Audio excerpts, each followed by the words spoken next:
Michael Gove has declared independence protesters b.a.m.pots during a trip to Scotland where he sought to heal tensions between Westminster and Holyrood. During a visit to Alness in the Scottish Highlands today to meet people in the hospitality industry, Mr. Gove said that those who want to feel both Scottish and British should not be forced to choose between the two.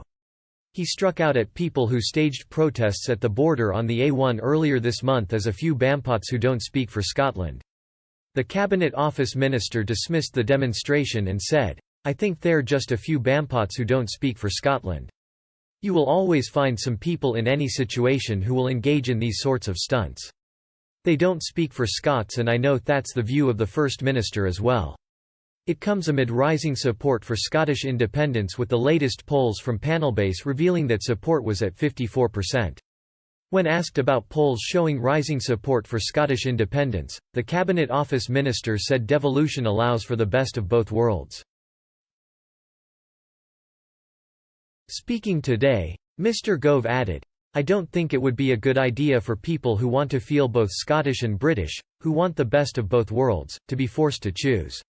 I think that what devolution allows is Scottish solutions to Scottish problems and UK support for every part of the country.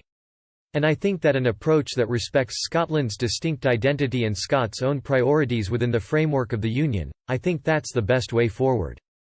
Mr. Gove said that it was important not to be distracted by an opinion poll one month and an opinion poll the next month, stressing that the important thing was to try to do what's right.